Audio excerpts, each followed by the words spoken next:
వార్తేసినాం వరంగల్లా నల్ల నీళ్లు వరద లెక్క వారుతున్నాయని పైపులు లీక్ అయి సగం బడ మట్టిపాలే అవుతున్నాయుల్లా భూమి లోపట పైపులు వలిగినా పట్టించుకుంటలేరట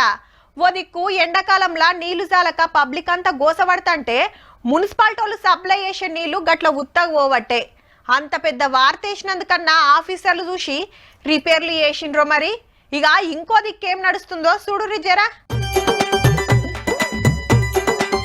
వరెవ్వా చెరువుల పైపులేసుడు నీళ్లు గుంజుడు ట్యాంకర్లు నింపుడు మందికి సప్లై చేసుడు గిట్ల నడుస్తుంది హైదరాబాద్ పవే ట్యాంకర్ల దందా ఇది మాదాపూర్ల సున్నం చెరువు మంచిగా చిన్న చిన్న పైపులు వర్షిండ్రు లోపడ్డాక కావాల్సినప్పుడు తోడుకుంటారు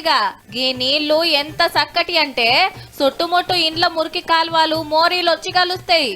కొందరు ఇట్లా పొక్కలు తోడి కింద కవరేసి నీళ్లు నింపి పెడతారు ఆర్డర్ రాగానే ట్యాంకర్లకు ఎక్కిచ్చుడు అడిగినోళ్లకు పంపుడు అగో మురికి నీళ్ళకెళ్లి పైపులేసిండ్రు దవాఖాన్లు హాస్టళ్లు కాలేజీలు పెద్ద పెద్ద అపార్ట్మెంట్లు షాపింగ్ మాల్లకు గింత తేట నీళ్లు సప్లై చేస్తుర్రంటే చూడుండ్రిగా మళ్ళా రేటు గిన మస్తు ఎక్కువ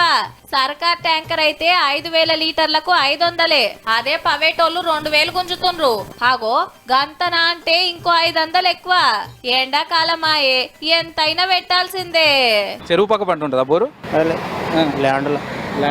మాదాపూర్ సున్నం చెరువు కత్వా చెరువు కామున్ చెరువు కుక్కట్పల్లి ఐడియల్ చెరువు ఇంకా కొన్నిటి కాడ జోరుగా నడుస్తుంది గిసొంటి దందా ఇంత జరుగుతున్నా మన ఆఫీసర్లకు అస్సలు అగువర్తలేనట్టుంది ఇవి దాగకున్నా నోరు పుక్లిస్తానికి మోకాలు కడుక్కుంటానికి ఆడకం చేస్తామాయే జర పైలముండుండ్రి